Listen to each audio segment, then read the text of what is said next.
time to ditch the excuses. This is the Adjusting to Six Figures podcast.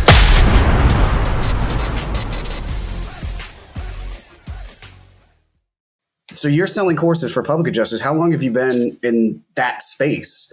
14 years. As an educator or public adjuster? As an educator. Oh, we just started about 2 years ago. I thought so. I remember, I think it was about 2 years ago where I started seeing your face pop up. And I'm always on the lookout for things like that because we're in the same space, but we're like cousins, I guess you could say. It's the same, but our DNA is a little bit different. Yeah. And I saw your face pop up and I was like, oh, well, it's about time somebody jumped in on the PA side. On the PA side. Yeah. I mean, I'm still, I think, really the only one that does it. I mean, you got Jack Hanks. He's got a course that he does. You've got Matt Mulholland. He does some stuff as well. But as far as the space that I'm in, which I think you and I could relate, very similar, sort of like completely virtual online courses, free content, YouTube, all that stuff. I think I'm still the only one. So for 2 years, you've been doing the educating thing, but you had 14 years altogether on the PA side. What most curious to hear what other stories there are. What made you start becoming more of to dive into the education side rather than just sticking to the PA side, which I know, plenty of people make great money on the PA side. What made you start? Yeah. So after I hit 10 years, one of my favorite, I'm a pretty big avid book reader. One of my favorite books is, the one that 10,000 hours of practice. What's his name? Malcolm Gladwell. Yes. Outliers. And he talked about in his book, 10 years or so, 10,000 hours, you could become pretty much an expert at anything. So it was funny. I read that book like around year 6 or year 7. And I just remember kept telling myself, man, I can't wait till I'm 10 years. I'm going to call myself an expert because I'll be, and honestly, that's very true. When you get to that 10-year mark of pretty much anything where you're doing something day in, day out, ultimately you do feel like you've got some kind of expert status in these things because although every claim is different, which is what makes our job so unique, it is, once you see one thing, you see all of it and you just sort of get really good at it to the point where you could allow yourself to educate others. So then I was on a plane to Colorado and I downloaded a book by Gary Vee. And I also had read The 4-Hour Workweek. Right. And the 4-Hour Workweek talked about being able to work only 4 hours a week, having a product that you can sell online that gives you income without you having to work or, all the work up front, what I'm talking about. And if you're in a service, really the only product that you could do is something educational, whether it be a book or a course or something like that. So it sparked like that. And then when I started to read Gary Vee's book, and he talked about content, establishing yourself as an expert in the industry, coming out with free content. Don't be afraid to give away the secrets. People will come to you for more secrets. Bam, bam, bam, bam. And then I kept thinking actually about photography. Because I had a travel channel with my wife. It's called Make It Work and Travel. If you want to take only a couple hundred subscribers, but we've got about 25, 30 videos of going, from Thailand to Malaysia to all kinds of places all over the world. And I kept thinking photography. How can I separate myself with photography? How can I give away free content? And I'm on this flight and I'm reading this book and all of a sudden it was just like a train wreck in my head. Just went, I was like, what am I doing? Thinking about photography. I was like, public adjusting. That's the way to go. So I had already experience with YouTube making the movies. And I said, editing is a real pain in the ass, as you know. So I said, one of my favorite follows at the time was Peter McKinnon. He's a photographer on YouTube.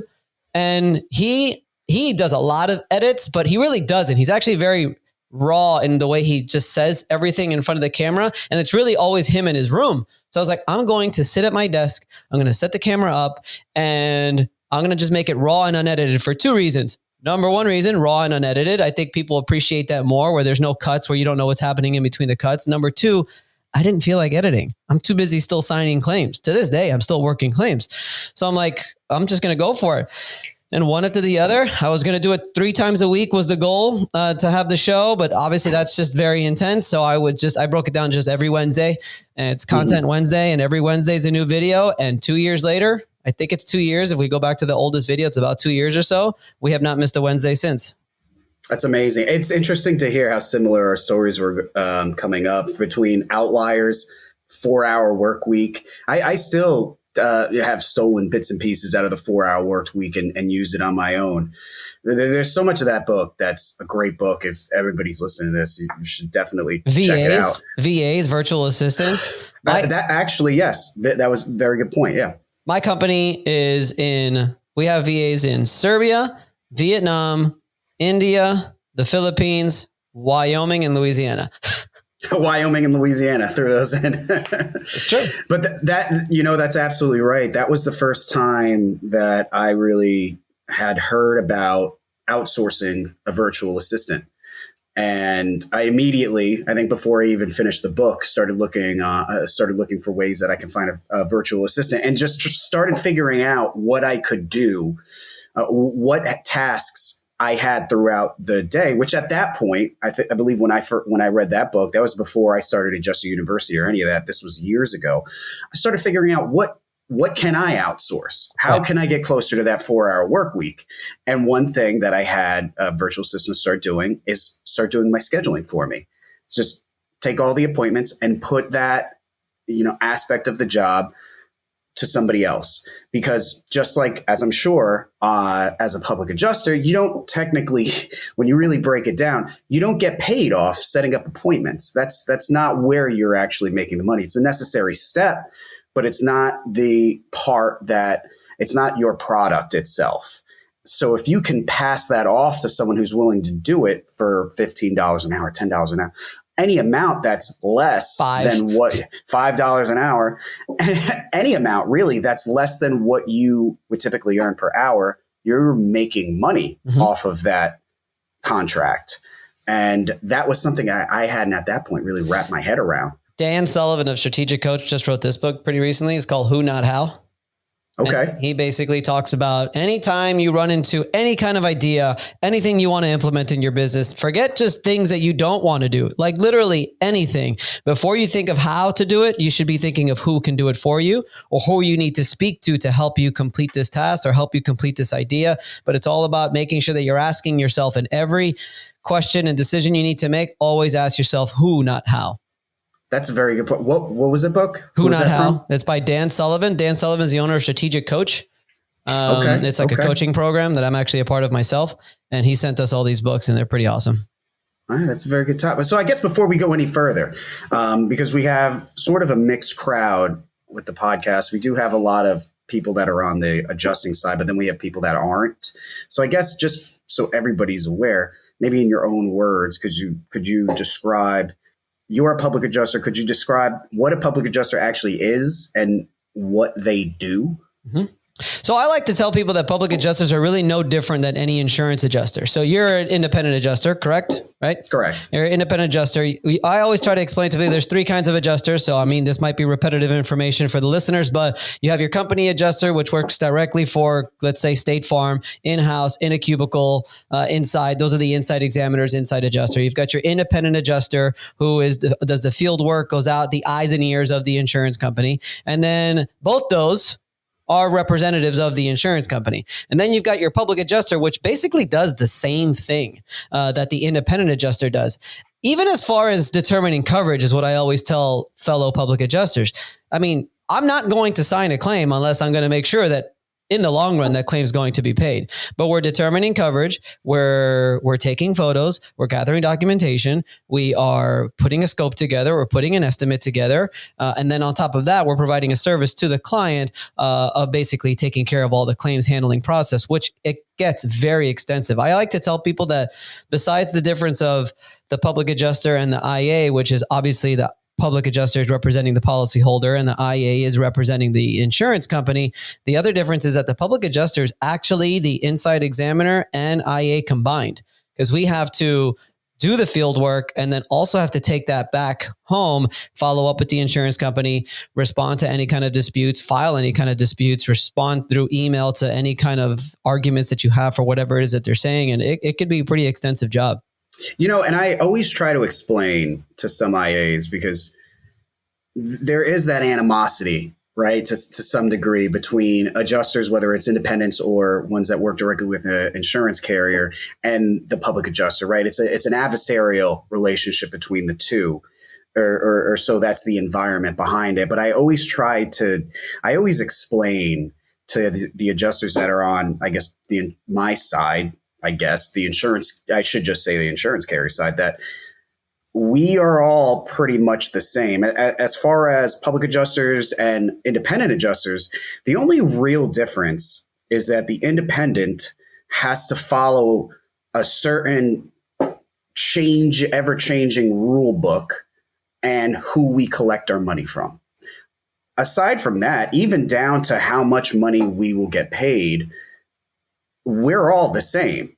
So where does all the animosity come from in the end? Even if the independent adjuster wants to raise, the public adjuster just wants to get the estimate way up high so that they can get paid more. Me too. I want to get it up there too. Exactly. Why would I not? I don't get paid and I guess one of the big, for me, one of the big misconceptions for homeowners is that, and I've had this said to my face a good handful of times, is you're just out to underpay the claim and, you make money off smaller claims. And I try to explain, no, if this was a smaller claim, I'm not trying to waste any more time being out here. I got to keep this party moving. The bigger the claim, the bigger of a responsibility it will be for me, the more time I'll need to invest, and I'm going to be compensated for that time. So I always try to explain that and they have, and I'm not sure, this is one thing I wanted to hear your response on, on my side, I hate saying my side. It's not my side. I fucking hate this side. So on this side, a lot of adjusters refer to the public adjusting space as the dark side. Mm-hmm. Do the public adjusters refer to the carrier side as the dark side as well? Is there any, which side? I seen a few people, tote that they're on the dark side and they love it. What's your opinion of that whole thing? 100%. I do think that your side is the dark side. I mean, ultimately, what's funny is that, so back to your comment about the animosity, I agree with you. I think there shouldn't be any. I find my claims to run much smoother when I get along with the field adjuster on site. When I provide the field adjuster with the ESX, that's like huge. They're like so happy when you do that. They're just like, what? Wait, not that I'm saying that they didn't do the measurements anyway to confirm, but you make their job easier. Or you guys go out to a job or to a claim with no information. When I'm going out meeting you there, and guess what I've already got? I've got all the documentation gathered up. I've got all the photos. I've got the estimate. Sure, take your own photos. Sure, gather your own stuff, but it's a lot nicer when that day or that evening, I'm sending you an email with my entire file good to go. It's going to make your job a lot easier as well. But it really does. Ultimately, the insurance company is the one cutting the check. Ultimately, the insurance company is going to be the one that, unfortunately for you guys, when you submit your report, whatever they don't agree with, they're going to freaking samurai your estimate and whatever it is. And, that sucks. And unfortunately, with some of the stuff that I see, on a daily basis, and I know you guys see it, I'm sure I know there's plenty of bad apples on my side as well. But also on my side, what I see going on the insurance, on the carrier side, when I'm just trying to get a few bucks for my client and they're fighting me tooth and nail for obvious damage, it is kind of the dark side. I think we're the light side, man. We're like, my wife used to call me Peter Pan. Was it Peter Pan? Yeah, Peter Pan. That's what she used to call me, because I'm like, stealing from the rich and giving to the poor. Well, when you really think about it, the dark side, right? That's a reference from Star Wars is where it's all originating from. And you think of Star Wars, what is the dark side in Star Wars? It's the Republic, the big, massive starships in the sky where obviously all the money is. That's the power. And who has more power than insurance companies?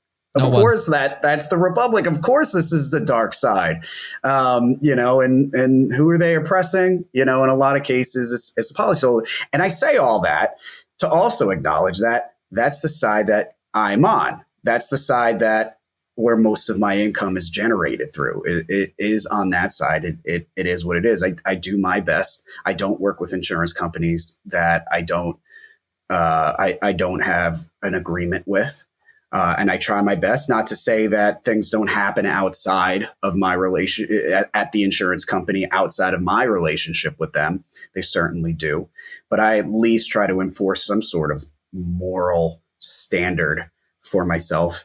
And that took a long time too. I mean, I've in the past done claims with certain insurance companies, and they have, as you know, estimating guidelines in place where they by default are going to screw over the policyholder as a practice across the board. I know you're in Florida, a big carrier that one of the first insurance carriers, and I think I've said this on a prior podcast, one of the first insurance carriers I decided to completely write off was American Strategic Insurance.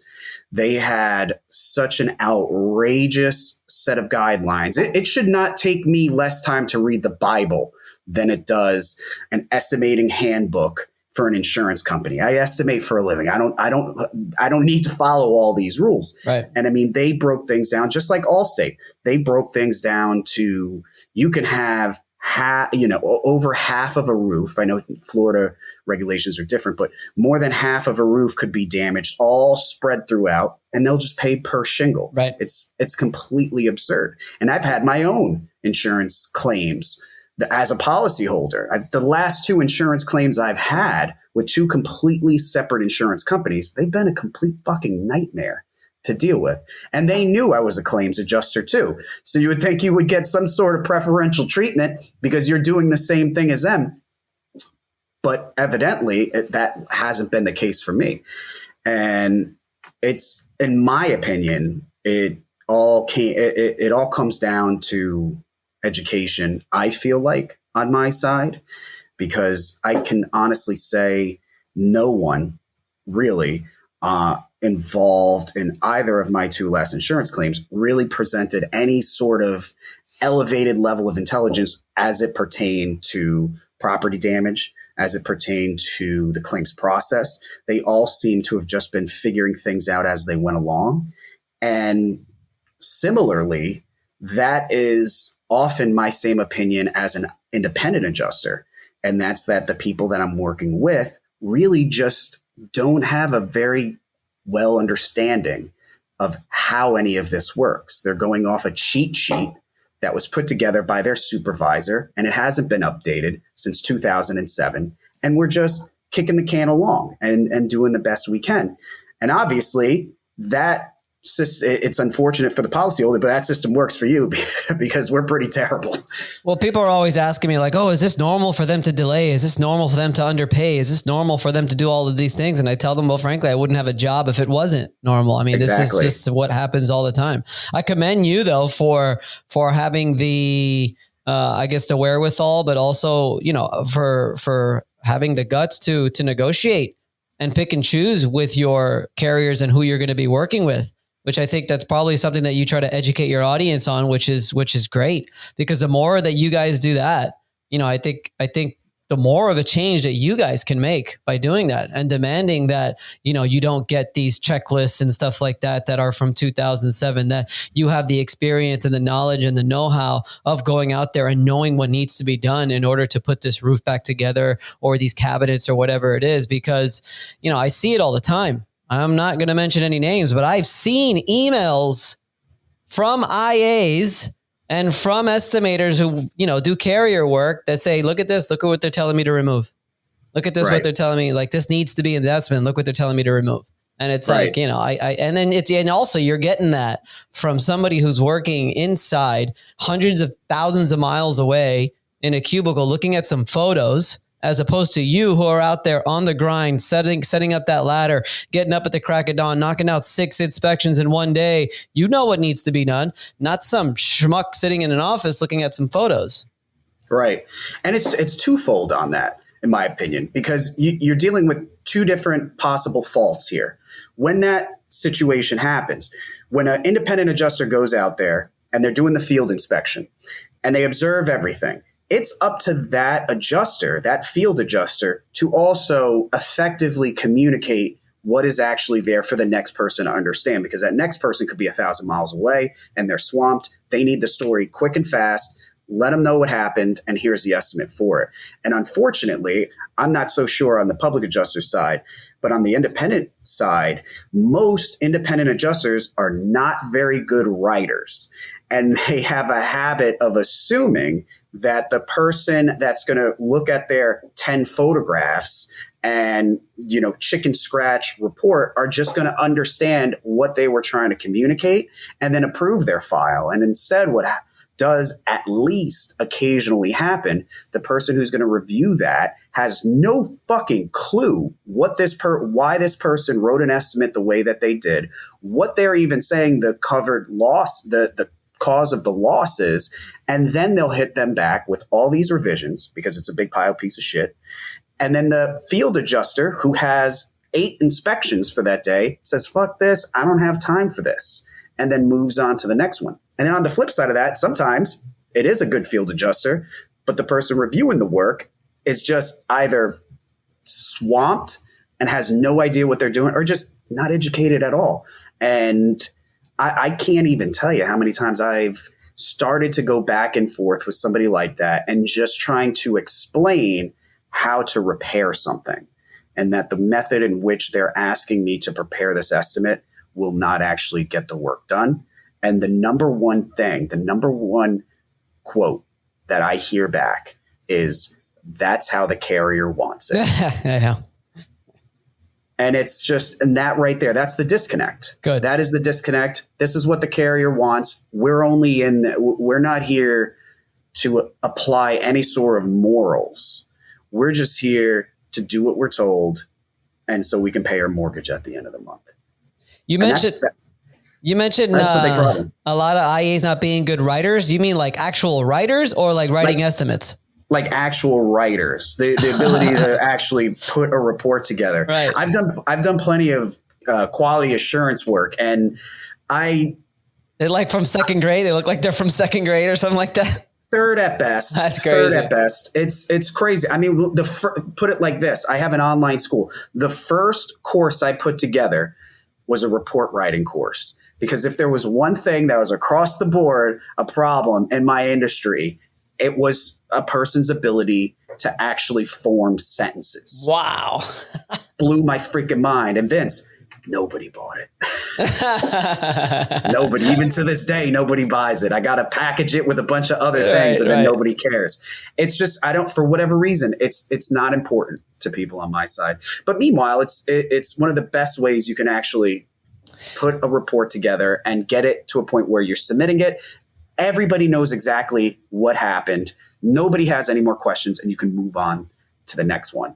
That's funny that you mentioned that, though, but because I also tell people in our course that you do have to be a good writer on our side as well, because we need to establish good, legitimate arguments for whatever it is that they're throwing at us. And you have to be able to convey that in a letter form or in an email form, conveying exactly what it is you are trying to explain and what you're trying to prove. And it does take, I even thought about, Jeremy, hiring a creative writer in the Philippines or something. Literally, because when we file complaints, for example, if I file a complaint, I need to put my reasons for this complaint. And I have to basically start at the beginning of the claim, where it started, where they first dropped the ball. And we have to just list all their bullshit, everything that happened throughout the claim. I don't see why this is a thought I had a while ago, but now it's coming back. Why can I pay somebody whatever it is that they want to charge to review the file and come up with like a creative writing? Okay. Because at the end of the day, one of the main things that I teach to our public adjusters is that fact of the matter is we are crafting a story as public adjusters. We need to craft a story in a way to present the claim in a way that sort of humanizes the entire claim. So you've got little Miss whoever, who is elderly, 85 years old, who suffers some respiratory issues and can't walk and needs, all that stuff. But if I can get a creative writer in to file my complaints or just write some amazing emails that talk about the dramatic events that are occurring in this claim and all of that stuff, it does take a lot of writing skill, is my point. What I guess just get back to my point is that I agree with you, is that it does take a lot of writing skill, being able to write, to put these things together. Because again, I've got, 8 adjusters now. And sometimes they'll ask me to review their letters, and I could see some of the differences. Some of my guys, I mean, their letters are just like on point. It's like, that's good to go. And then some of them short-winded, short sentences, more like bullet point. It's just weird. And it doesn't make sense. They're not going to understand that. Right. Bullet points. Yeah, absolutely. We have the same on this side. Let me ask you this. How do I want to word this? I don't even know if you have an answer for this, but who would you rather work with? An independent or a company adjuster? Because I feel like the company adjuster might be in some ways smarter about the claims process, but the independent may have more of a financially benefit from what you have to say. I find the independent adjusters to be much more easy to get. They're much easier to get along with. They're just like cooler guys and gals. They're out there in the streets. They're out there hustling. They're out there doing what they got to do. Like I said, setting up those ladders and everything. I find that company adjusters, I don't know if it's their salary. I don't know if it's the hours they're working, that they don't like working on these schedules. I worked for State Farm on the auto side for a year. That was brutal, just working inside as an inside desk adjuster. So I don't know if it's the salary. I don't know if it's the experience. But then I also don't know, what are they being told the second that they receive a call and the public adjuster is on the line? Because there are times, usually when I go out to a field inspection, you guys see a lot of public adjusters, I guess, depending on where you're at. But, let's get along. Let's, at least for this hour that we're here, half hour that we're here, let's make this a good time. Show me what's going on. I'll write up. I'm not going to tell you what I'm going to write up. I'm not going to tell you what I'm not. We could share some information, but it's no big deal. Well, I don't know what's being told on the inside. There's a lot of times where I'll get connected to the desk adjuster, and it's as if before they pressed a button to start speaking with me, they rolled up their sleeves and they're just like ready to like fight. And it's like, yeah. We always have, and I do talk to obviously a lot of other public adjusters. We do have desk adjusters are very difficult. They're very, very difficult. I don't know why. Those are my three reasons why. I don't know if it's pay grade, inexperience, or the reputation that PAs have on the inside.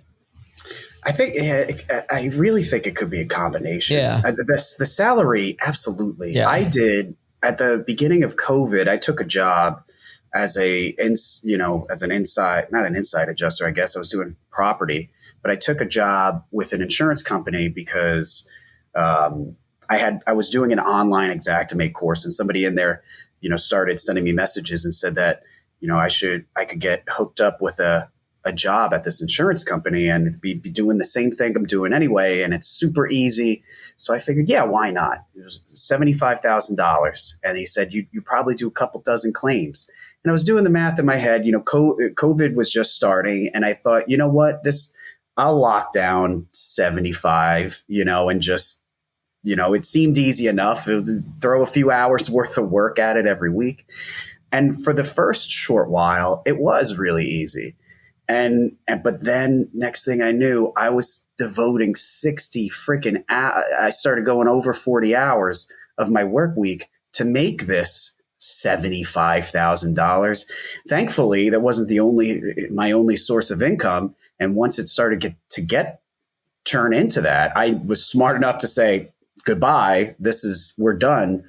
But to think that some people, and I know I might offend a few people that are listening to this, to think that some people are okay with making $75,000 a year and busting their ass, I don't personally see how anyone can be happy with that, especially if you're single, if you have no other financial support in your household.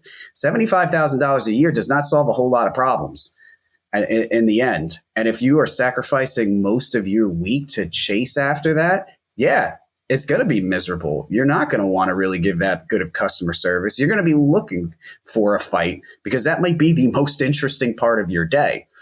$37,500 is what I was making in 2008 working for State Farm. So, and I think it depends too, right? $75,000, depending on the situation. I'm with you. I agree with you, but there's different people out there making different salaries. $75,000 might be okay for some people depending on their situation.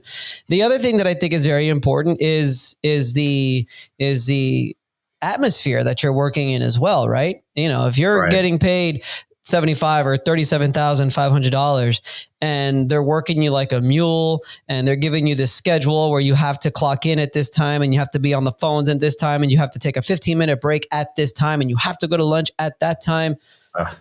That's not, forget it. Yeah. If you're getting paid $75,000, but you're making your own schedule and you're sort of working your own hours and you're doing your own thing, then, you know, and if the harder you work, you get bonuses and you get different things, you know, I mean, I think it could go a long way depending on the atmosphere. But my experience with the atmosphere, when I worked at State Farm, it sucked.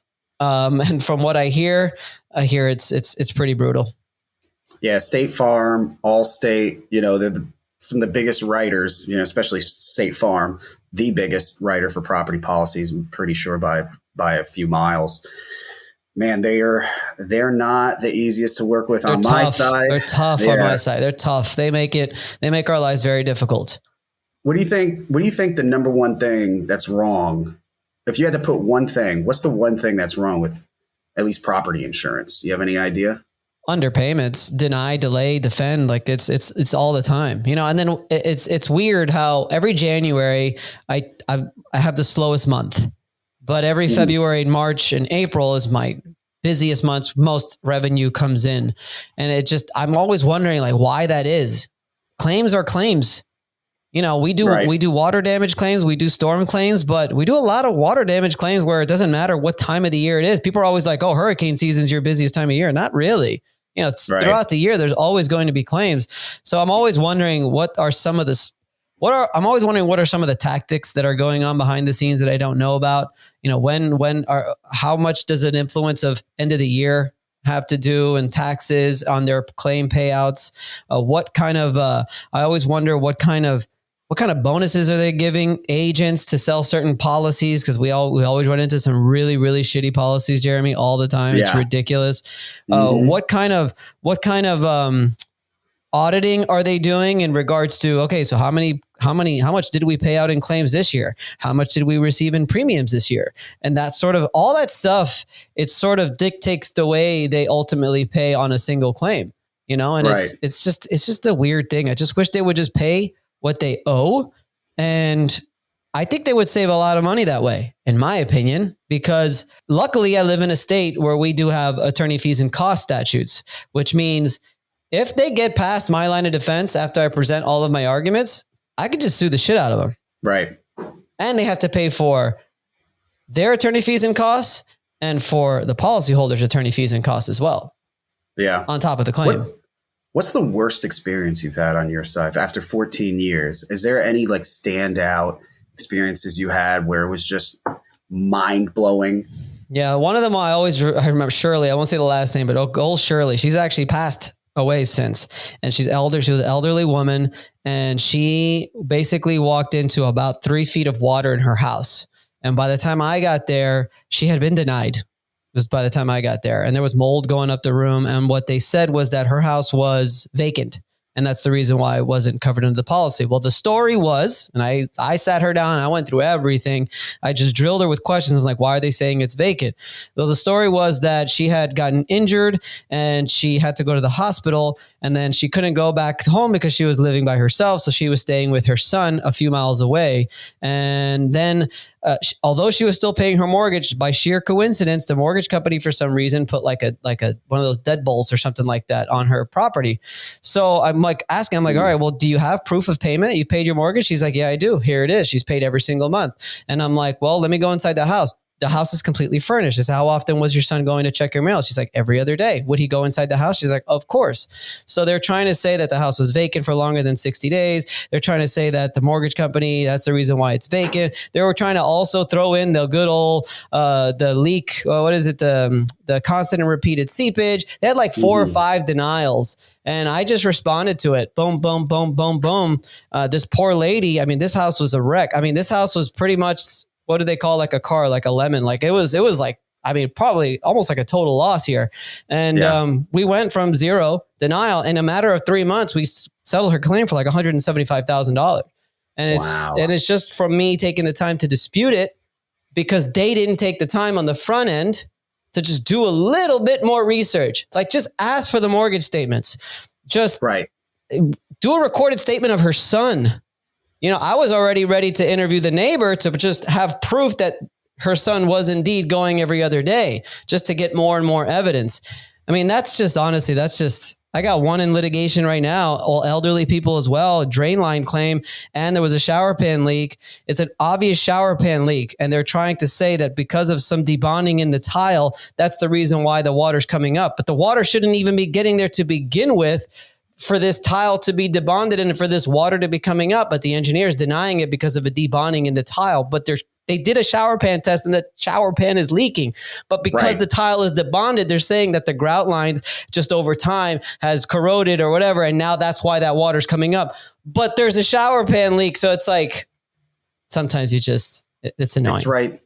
Right. And I think, and to go back on what you said from independent adjusters being easy to work with, like that right there, to me, I could see where the engineer's coming from, although, and the engineer could be right, although you do have a shower pan leak. They proved it. There is, and it's been proven. So when I first started, at some point, somebody made the comment, don't make a decision that you couldn't defend in court. And I apply that whenever I'm in a gray area just like that. How would I react if I'm being deposed and they ask me, could that shower pan leak have caused this to happen? Professionally, I can't say no. And for the fact that I can't say no, as an independent that also is a pretty good writer, I'm going to make sure that my story shows that even if I get deposed of, I'm just going to read my report for him. I don't give a shit if it's privileged or not, although maybe I should.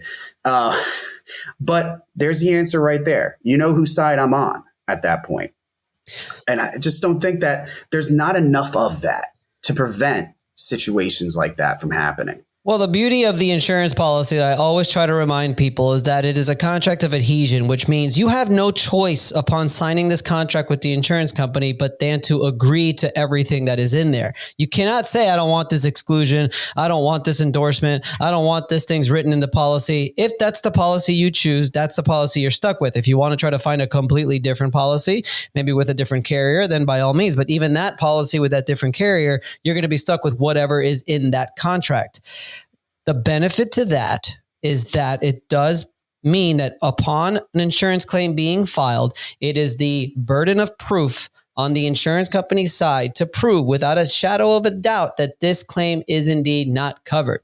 So you better show me a lot of engineers, plumbers, like everything possible to prove that this damage in these cabinets wasn't as a result of this that we're saying, or this wind damage to this roof isn't as a result of this storm. Like, you better prove it without a shadow of a doubt. So that's the one advantage that we have. But Vince, that's a lot of work, man. That's a lot of work. And I'm trying to get done with my day and move on to the next. Well, you don't have to do that. You don't have to. You got to write it. You got to put your report together. Right. You give your opinion on it, right? Or no?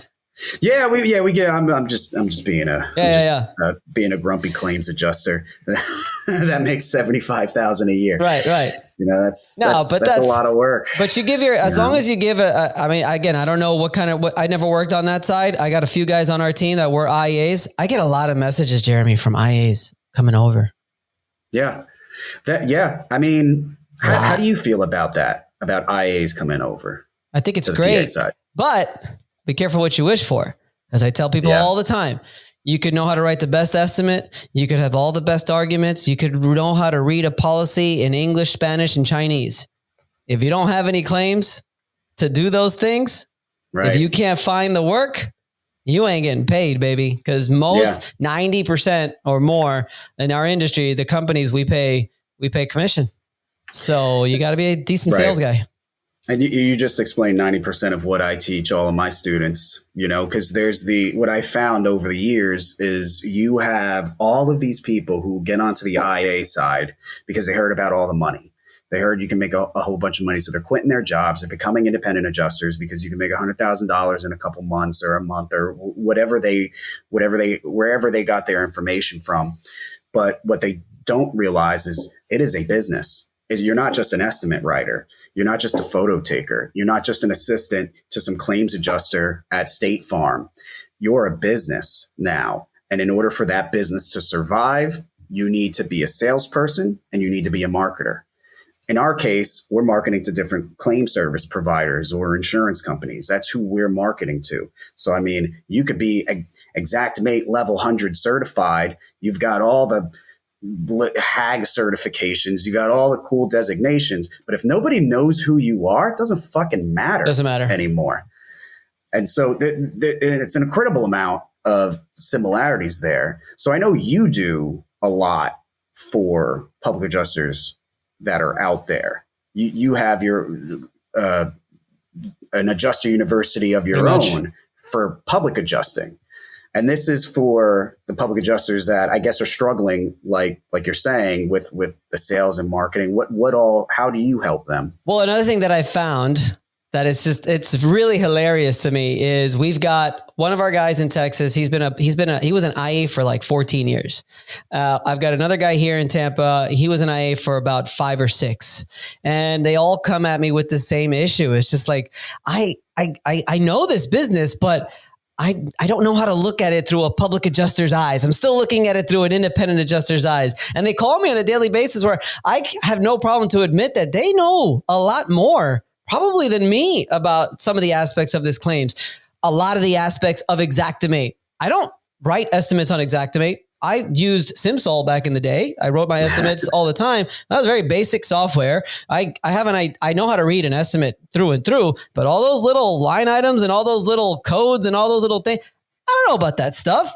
They know a lot about that stuff, but I walk into a house and I can tell you within a minute and a half if we got a good claim or not, if we should walk away or not. And you got to learn how to sort of look at it through a public adjuster's eyes. I think that's really important. And one of the things that we do in our course, we basically take you through the claims process from A to Z. But the most important part of our course by far is chapter 1. Chapter 1 is the initial inspection, the initial interview of the public adjuster, of the restoration contractor, or whoever it is. And I do think that IAs could benefit from something like that as well, because we pinpoint about 50 different questions. All right. And those questions are always, there's always more and more depending on the claim. You're asking different questions, but you have to interview your client. Got to interview your client. You got to ask them all the detailed questions, because if I've got a roofer referring me someone who's got wind damage, and I've had 14 windstorms throughout the year, and I've got to prove that damage is as a result of this particular windstorm, well, we better sit down and we better talk about, all these windstorms this year and what you've been going through. And you're going to have to tell me some information, because I'm not going to just file this claim. And I'm going to, like a lot of public adjusters do, like a lot of roofing restoration contractors do, unfortunately, and just say, hey, there's wind damage. Hey, I just went to Hail Trace and I found this date here and I'm just going to use this. That's not how this works. I've been doing this for too long, Jeremy. I'm not going to just throw a bunch of shit against the wall. I'm going to interview the client. Hey, the roofer came up with this date. What happened on this date? I don't know. Nothing. I thought it was a beautiful day. I don't remember anything happened. All right, well, that's not going to be the date of loss here.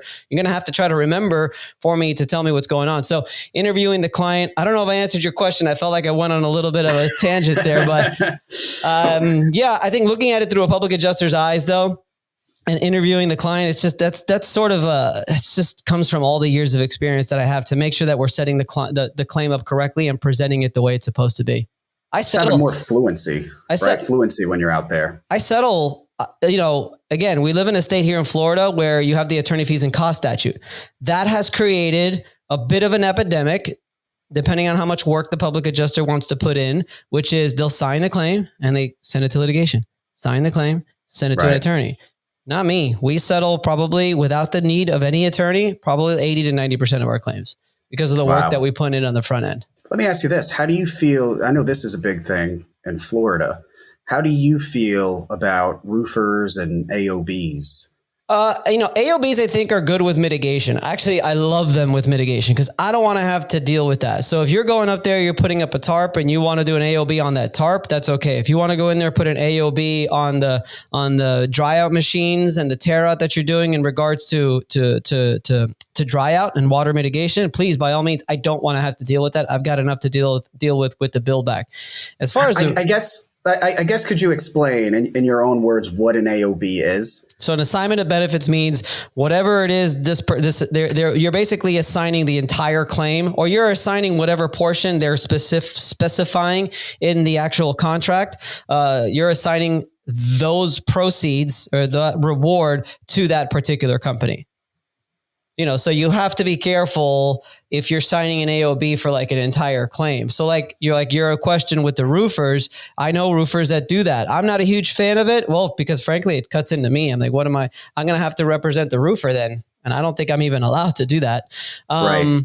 It doesn't allow you to shop around. You want to be able to shop around. But I think with mitigation, I think it's okay. I think it's great. But yeah, obviously with AOBs, you do have to be careful. You do have to be careful with those. I've been a part of a few in Florida, actually, where those assignment of benefits just went in the complete. You've got great salespeople on the roofing side, and they sell policyholders, they sell customers on these AOBs, and they just get bounded by them. They lose all control. But they've changed some laws, Jeremy, recently, where they've made the AOB laws much better, where it's roofers don't even want to deal with it. What they do, they get work authorization signed. A work authorization just means, hey, we're not going to do anything. We found damage here. File a claim. You don't have to pay us anything unless the insurance company pays. And then when the insurance company pays, you're only going to pay us for the roof portion, pretty much, and that's it. It's not like an AOB where they're like legally binded, pretty nasty to that thing. So what I've noticed, a lot of roofers don't even want to deal with it because the language has to be so strict. They could get in trouble for it if they don't do it right. You are right. I do remember several months ago. I'm not exactly sure when. Maybe like 2 years ago. Yeah, was it? They changed it. So yeah, something like that. But I remember back before the last set of claims I ran was during Hurricane Michael, and I had a handful of those things, and nobody was happy about it. No. I didn't meet a single homeowner that was like, I'm thankful, thankfully I signed that assignment of benefits. Everything's worked out well for me. It was certainly abused. But I wanted to talk to you because before we jumped on the air, you had mentioned something about public adjuster meetups. Yeah. And you've had me thinking this whole time, because when I first, back in the early days of Adjuster University, I was doing the same thing. I started holding all these meetups, and they really started to gain some traction. And this was when I was chasing around catastrophes, and I decided, wherever I am, I'm going to throw a meetup on there and get a bunch of people together and just mastermind network. We were at the Harrah's in St. Pete. We went to another one in Houston. I mean, we were all over, but we would only get maybe, 20, 30 people at best, but it was growing. You're getting over 100 people, you're saying, at the public adjuster meetups. Is that right? It's crazy. Honestly, it's insane. That's the most surprising out of everything. Everything I've sort of planned. The meetup, I just tried one time because I'm originally from Miami and I've been living in Tampa now for about 4 or 5 years or so. And I was going to Miami. So I literally just posted a story, I think the day before, hey, I'm going to Miami. Hey, I'm going to my buddy's bar. If you want to come meet up. Right. Pouring rain, Jeremy, pouring rain in Miami, Florida, like I've never seen before. And there was like 24 people that showed up. I'm like, wow, that's already, to me, very humbling, right? Because social media, you don't see anybody. You get messages, which was the first shocking thing, was like, okay, real people are actually messaging me and asking me questions. And then you see the people who follow, hey, I've been following all your stuff. I love all your videos. Oh, it's so great. And you're just like super humbled by it. And then I'm like, okay, well, this could be a thing. So then I went to Tampa, or where did I think I went to the Panhandle for Hurricane Sally, and it was already after, and I was going to be there anyway. I said, hey, I did the same thing. Let's do another meetup. Again, another 20 or so people. And then I'm like, well, let's actually prepare that. I mean, at least do a week in advance. Let's see how it goes. We'll post some posts and see how it does. So we did Tampa meetup, and there was about 40, 50 some odd people. Then I was like, wait, I'm sure, why do I have to pay for the venue? Sure, I can get an attorney to pay for it, right? So, hey, do you want to pay for the venue?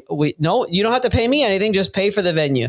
Okay, we'll do it. And then it's just snowballed, man. It's just been snowballing like crazy. Now we got all kinds of sponsors who sponsor the event. The reaction that we get from the event is just, I mean, so positive. It's just amazing what we've done. And we had ended the year last year in the Miami meetup, probably had about 125 people. This Tampa one is going to be sick because on March 25th, oh, and we do them at Dave & Buster's. The reason is because Dave & Buster's has a meeting room that holds over 100 people. Usually there's a stage. Sometimes yes, sometimes no. There's always a big screen. You pay for the whole venue. You get drinks included and food included. And I'm like, dude, this is the spot. But I think this might have to be the last one because we're getting, Dimitri Lipinski. Dimitri Lipinski. Roofing Insights.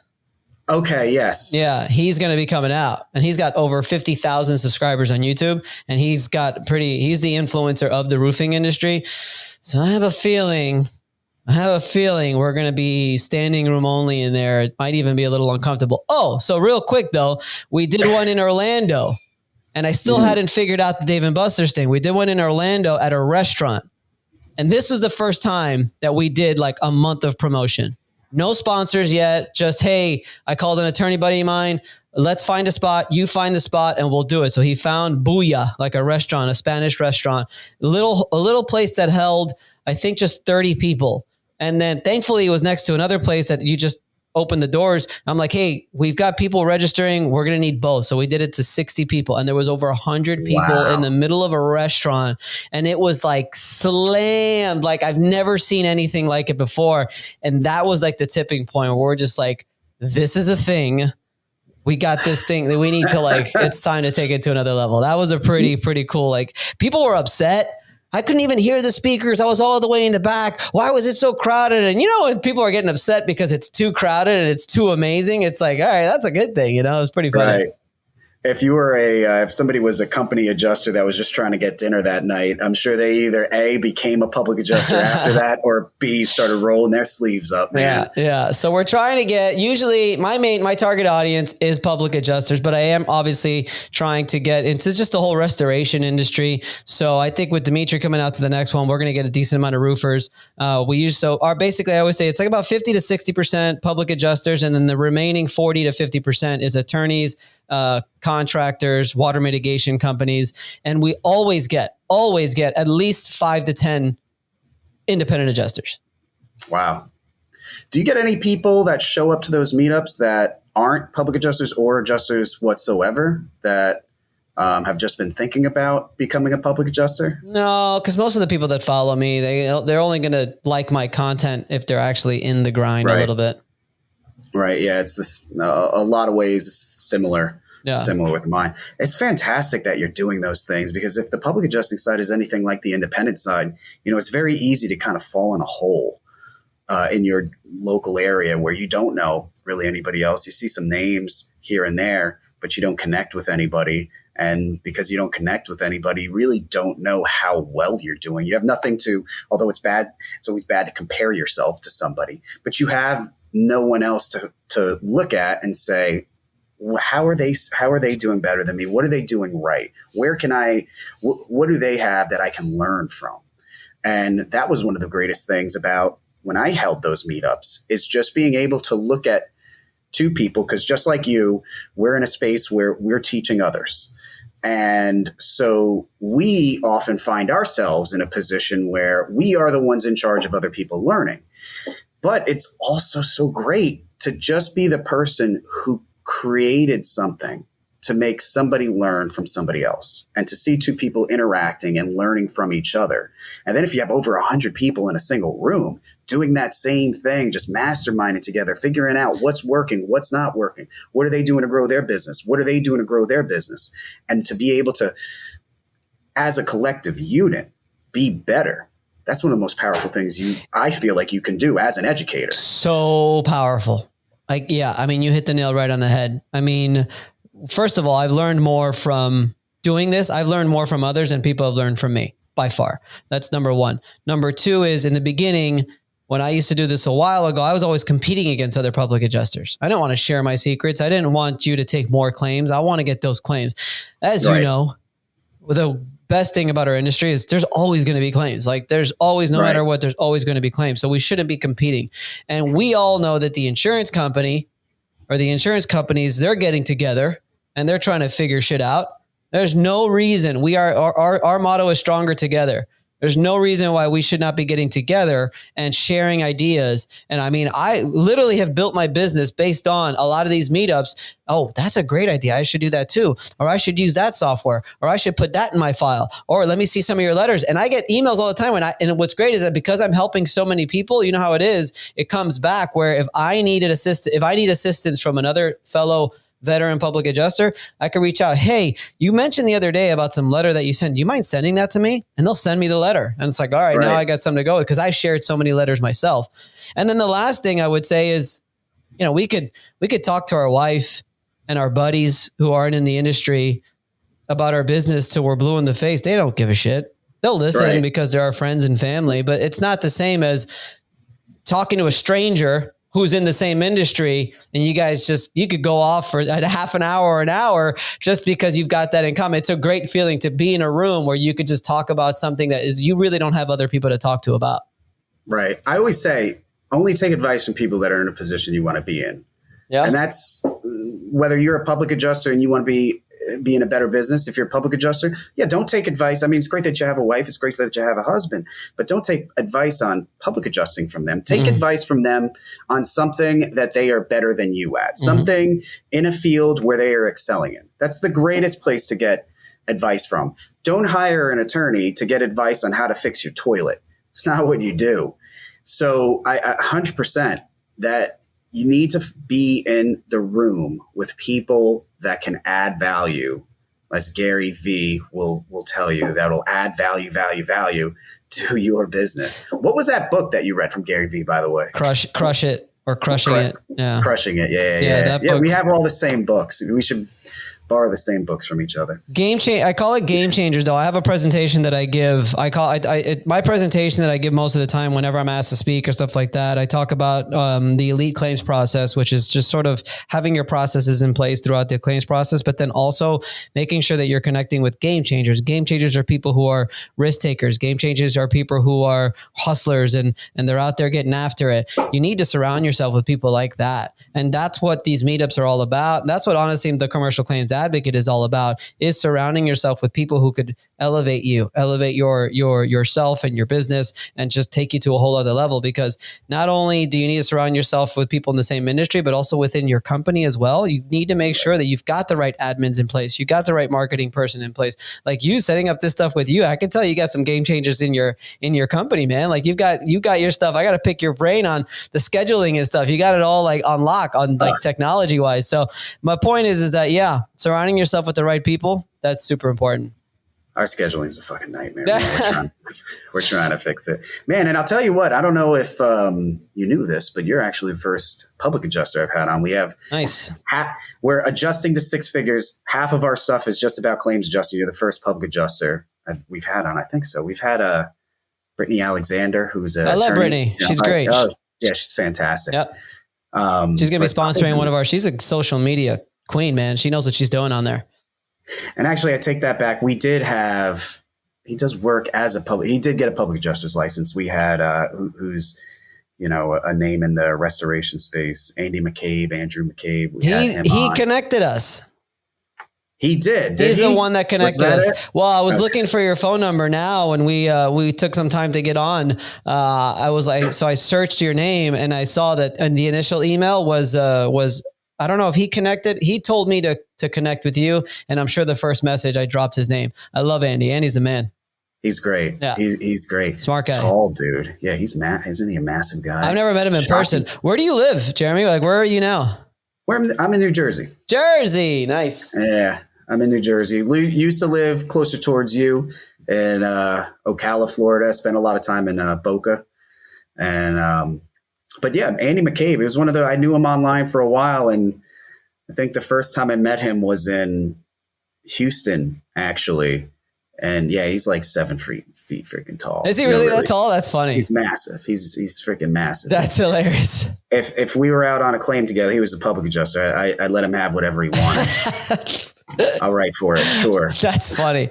It's funny, this social media thing, huh? Like the small world that it is. And then also how it opens you up to meet so many interesting people from all across the country. It's just super, super cool.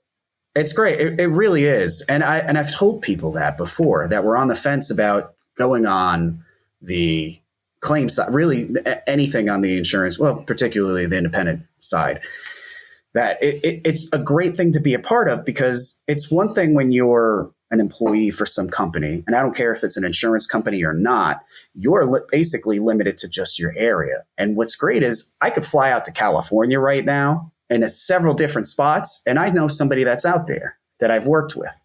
I could go to Texas, Louisiana. I could go to New York. I mean, at this point have got contacts all over the country that I've met through work. And we may come from different walks of life, but we do have one pretty big commonality, and that's that we sacrifice a lot of our time and attention in this thing. Yep. And it's fantastic to have. And part of that, and I will say a lot of that actually comes from different networking events, going to different conventions and things like that, and being that person that's willing to get out there and find those like-minded people, and being open enough to learn, especially. And that's how how you really make those long-lasting connections. Vince, let me ask you this, because I know that I'm sure from like YouTube and all that, we may get some people that are listening just for the fact to maybe give them an opportunity to get a better idea of what a public adjuster is, because they will see that you're a public adjuster. I guess in the final couple moments that we have, would you mind letting all the listeners know, if they're a person that just filed an insurance claim and they're about to embark on that, maybe they just got denied an insurance claim, how they could get a hold of you, and maybe add in there when they should get a hold of you. If they're just filing an insurance claim, what's a good time for them to get a public adjuster? Is it, some people say you should get one at the very beginning before anything happens. Some people say you don't need one until the shit hits the fan. How can they get a hold of you? When should they get a hold of you? And if there's a public adjuster that has been listening to a podcast from an independent adjuster, how can they get better at their profession, and how can you help build them up? Yes, I'll give you one even better. I could tell you how to file a claim without even hiring a public adjuster.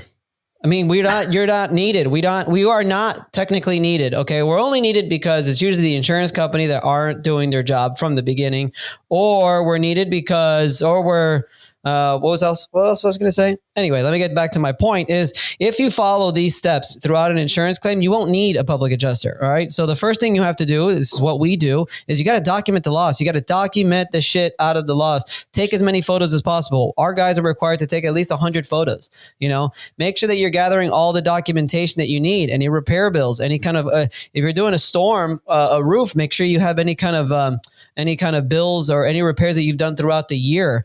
Make sure that you have a legitimate date of loss. Okay. Because if you just found your water damage underneath your cabinet today, don't just go and say, well, it looks to me like it's been happening for a long time because I see that no, you didn't discover it until today. So that is going to be your date of loss. So make sure that you're very hard on your date of loss, because a lot of people call the insurance company and they say, oh, I don't know when it happened. And then the insurance company will say, all right, we'll just put today as the date of loss. And that may not be the actual date of loss, Mm-hmm. So make sure you hire some professionals, take some photos, and then get somebody out there to put an estimate together. Yes, that's something a public adjuster can do, but they can call Jeremy to go out there and put an estimate together and pay him whatever he wants to get paid. But make sure that you put together, because that's going to be like your proof of loss, right?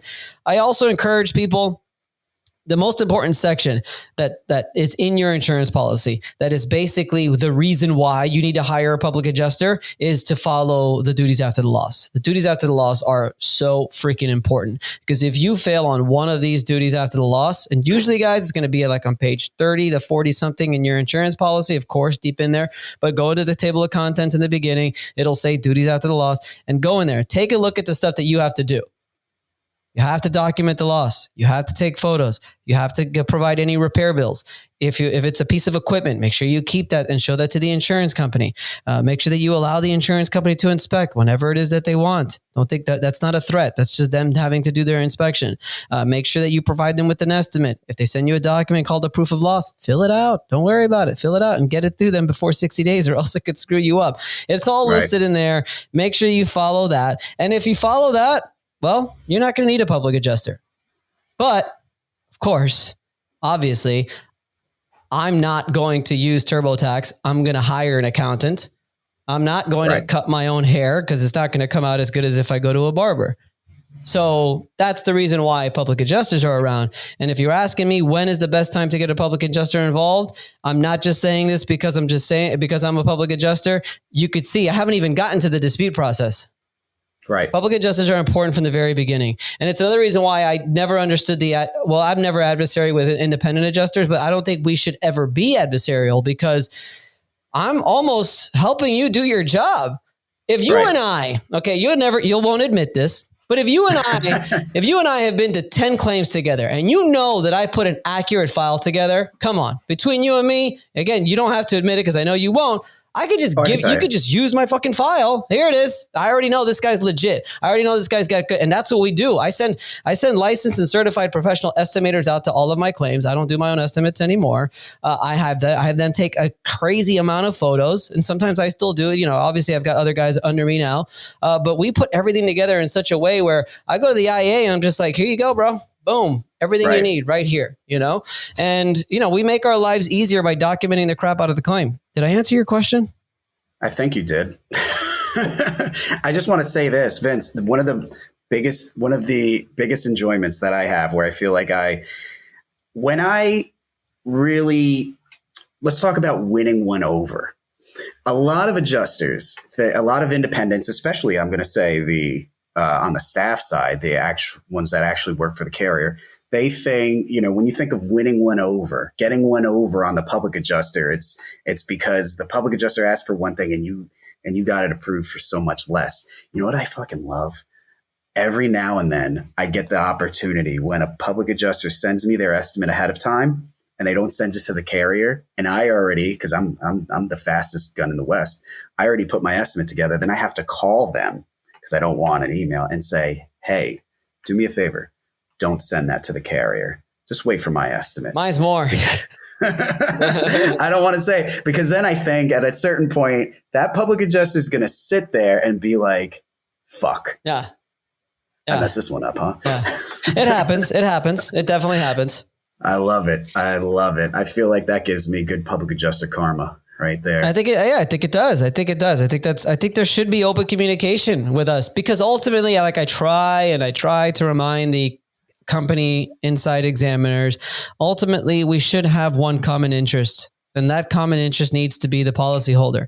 I represent the policyholder, yes. And you represent the insurance company, yes. But still, we're talking about a human being here, not a claim number who needs their damages repaired. And they pay insurance year in, year out. And they've been with State Farm for the last 55 years. And now they're filing their first claim.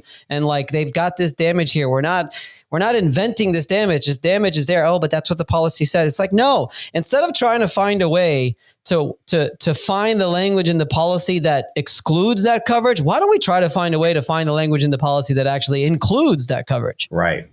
100%. And a lot of us IAs and the carrier level as well do say that our job is to find coverage, not deny coverage. But I think that becomes disconnected with some people that totally are just miserable.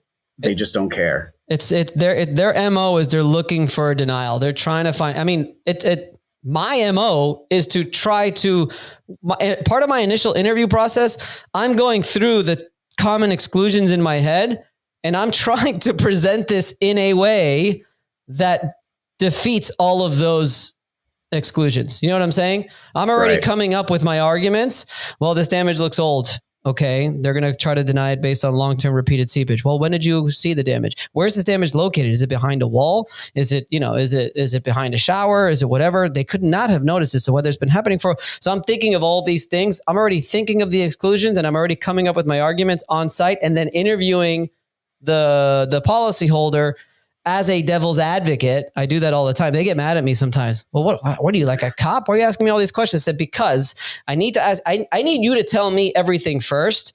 Oh yeah, I did notice it a year ago. Okay.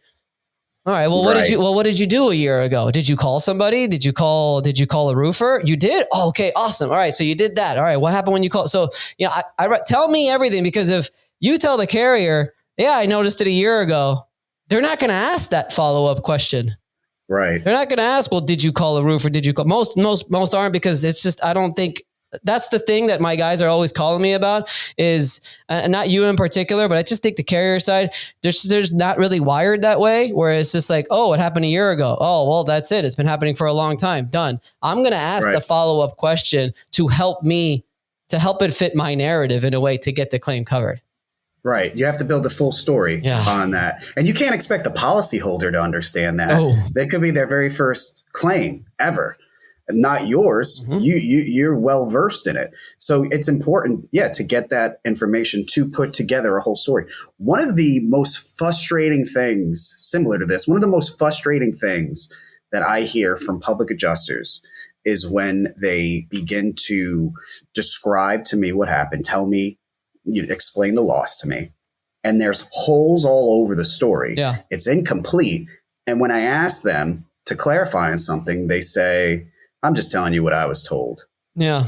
And I'm like, what's your percentage on this? Yeah, that's a lack of experience. That's usually what that is, which is the difference that I'm trying to make in the industry. We try to be, our course, we drop dimes. Like we're dropping I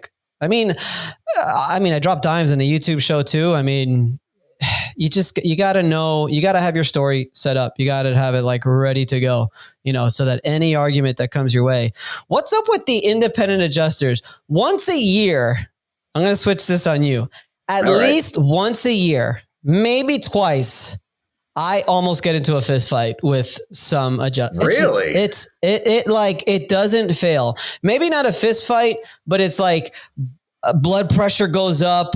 I start to sweat. Heart starts pounding. Like I want to kill this person. And now that I think we've got 8 guys on the team, I get a call from one of them. I just had one. He's just like, bro, I swear to fucking God, I had to throw this guy off the property. I told him that I'm going to call the police, but it happens. And I tell them all the time, like, it's going to happen once a year. I had one of my guys experience it with an engineer a couple of months back, and my other guy in Texas experienced it with an IA. It just happens once a year. I'm guessing your answer is going to be, it's just the bad apples. They're always out there. But what would cause an IA to probably just dealing with the carrier, right? What it could be is, and I think of it like this, every claim that you get, every contract that you sign, you have to deal with a claims adjuster, with 100% of them. Am I right? Yeah. So if you're doing 100% of your work has a claims adjuster involved, you already understand everything that you're going to have to deal with. It's much more mechanical, I guess, for you. Right? That's normal. Just like an attorney would generally expect to be working, if it's a matter that's in court, an attorney will generally understand that they're going to be working with another attorney on that. For the independents, I think for us, depending on where you are, of course, but most of our claims are not with public adjusters. Right. They're just sprinkled in there. So you don't have that repetitiveness where some adjusters will already know that, well, this is a part of the game. They're not out to wish us any physical harm, personal harm, or anything like that. They're going to have a different opinion of things. They're going to defend a different position. Hopefully there's some reasonability in that position. And that's it. We're all going to hopefully be with our kids at the end of the day and get our mortgage paid and move on to the next day.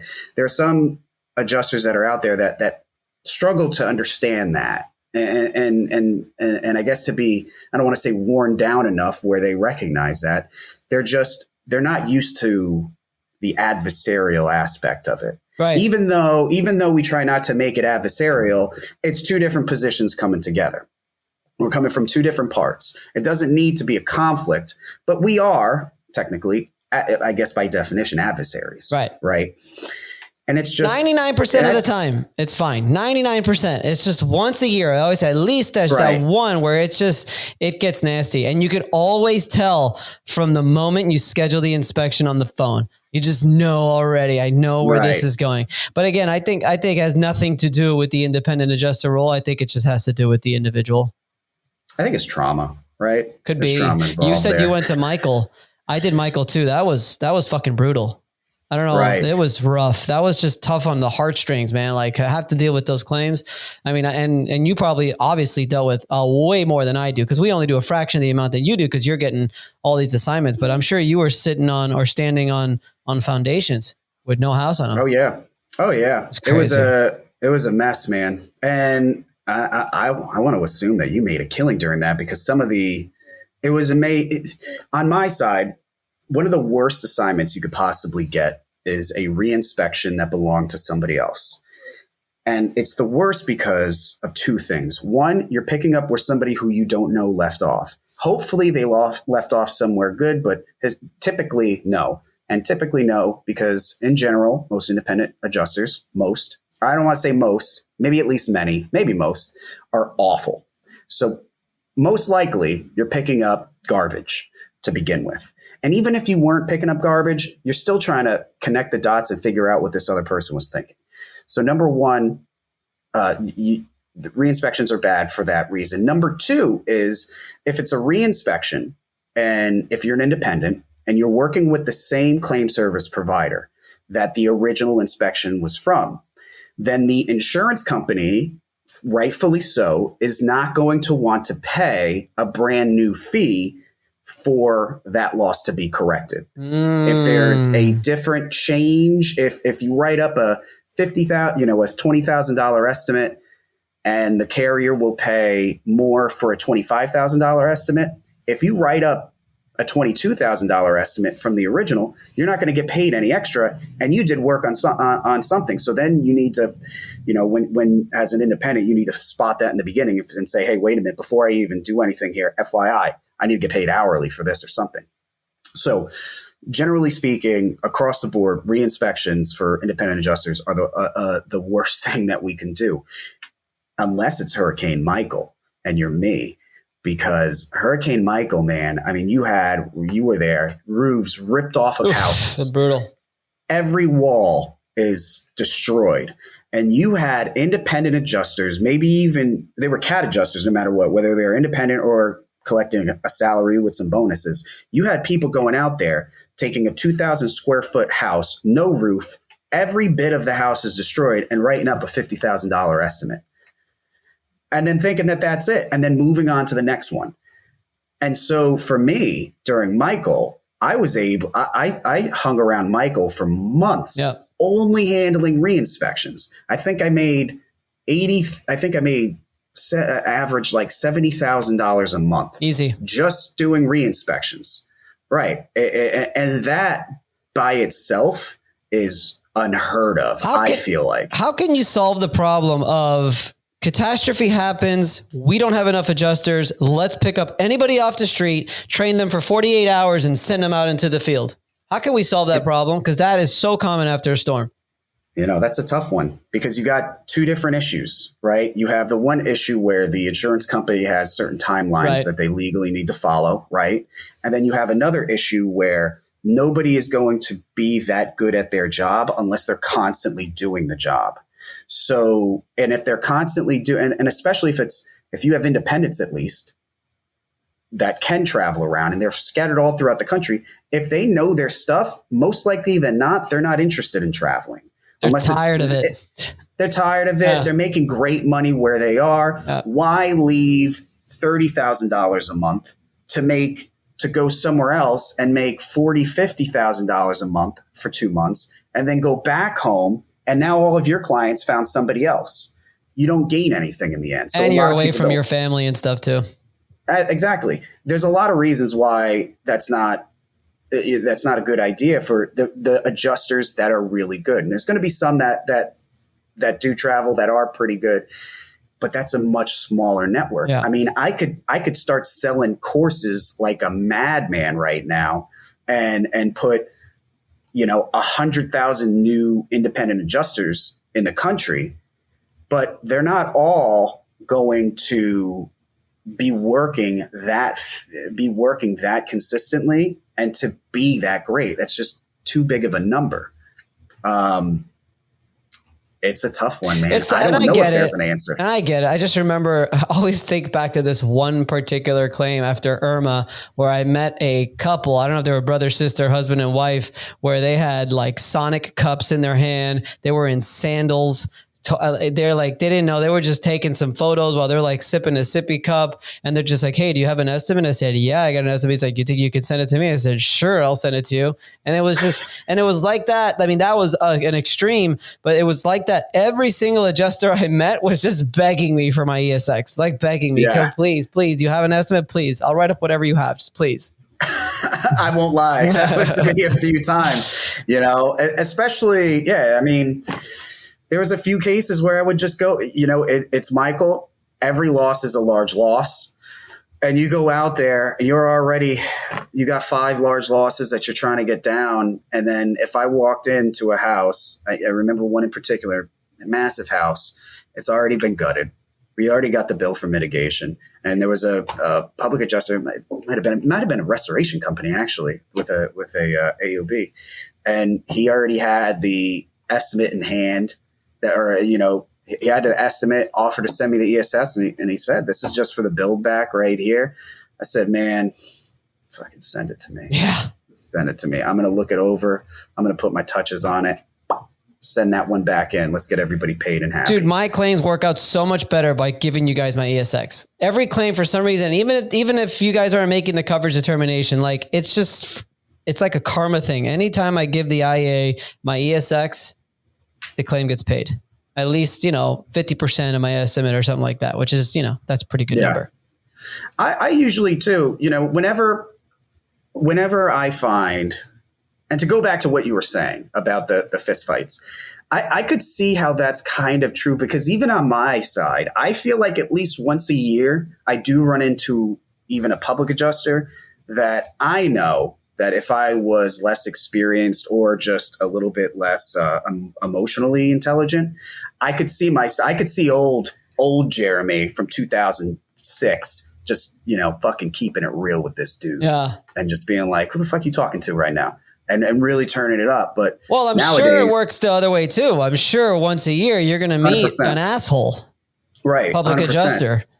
Nowadays, I mean, when I run into that person, I mean, I just kind of, I handle it the same way. If somebody's being real pushy on me and is explaining some ridiculous process that is involved in making repairs, and I know that they're just out of their fucking mind, I'm just going to listen. I'm going to try my best not to make it look like I'm dozing off, but I'm just going to listen. I'm going to let them do their thing. They're an alpha, like to be in control, right. And they're, hell bent on controlling the situation. I get it. I'm not looking to get into a fist fight. There's a lot of bits about my job, about this career that I love.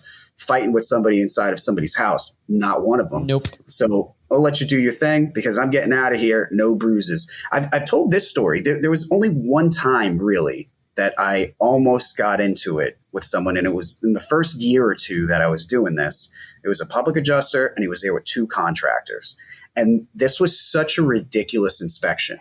I remember being in a basement and everyone was pointing at a joist saying, that's mold. And I'm looking at it and I'm like, am I colorblind right now? But everybody was convinced that there was a mold spot. And because there was a mold spot, everything needed to be tested.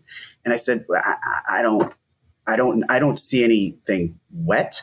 I see nothing. I don't know.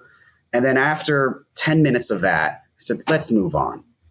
And then I found myself, they're doing their thing, being aggressive. And then next thing, I find myself in a bedroom and they're pointing at water damage to a baseboard. And I'm looking at it and I crouch down and I'm looking at this baseboard and it's yellow right along the bottom. And I'm like, that doesn't look like water damage. Like, what is it? And then I see right above it where it goes from yellow to white. The white part, one big difference between the 2 colors is the white part had little tiny little tiny, I don't know what the right word would be, but brush lines right on it. And then I say, wait a minute, no, this is paint. This is paint right here. Right. This is, look, you can plainly see that this is painted, this is not. And then when I looked around the rest of the baseboard, I'm like, look, it's all like all straight line, like yeah, it's just they didn't do very well. right. and while I was crouched down like that, I'm on a knee, right? This one contractor guy, skinny dude, I would have took him out. Skinny dude, older. He's pointing at it. So I'm standing here. So his finger is right there. And what I noticed was that he was yelling and he was shaking as he was yelling. And I was like, this dude's triggered. Like this dude is about ready to fucking brawl. Yeah. And we're about this baseboard. So as soon as I saw that, I was like, I know exactly the situation. I do martial arts. I know exactly the situation I'm in right now. And I'm on a knee. Yeah. So bad position. We're good here. And I got up, and that was, to this day, the only time I went to the homeowner and I said, I'm leaving. Oh, wow. This inspection is over. Like, we're not going to get finished. I'll get a hold of you by phone. And that was it. I took off, and I said goodbye. Yeah, it could get, I mean, I've been there. It's not worth it. It's not. Especially some of these stories you hear on roofs, too. It's not worth it. It's not worth it, man, at all. I mean, it's a claim. Like, come on.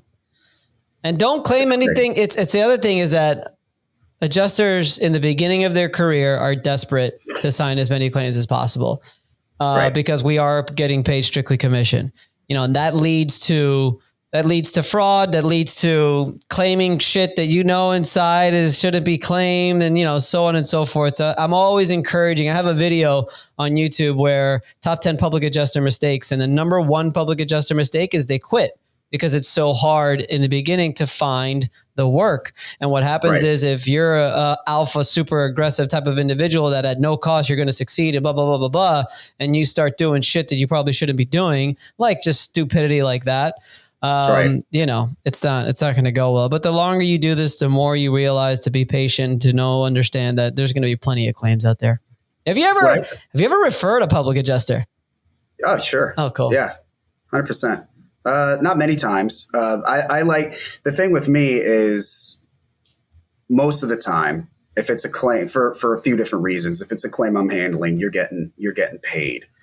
There has been a couple cases. I've heard that before. There's been a few cases where, for whatever reason, probably not with an insurance company that I decided to stick around with, their claim wasn't getting paid. And I told them to give somebody a call, a public adjuster that I like. The big thing that, especially adjusters that aren't doing CAT, right? And this is something to touch on what you just said, with those super ultra aggressive public adjusters that are out there that no matter what, they're going to die on every hill. Yep. They're going to win. Yep. I'm the best public adjuster ever.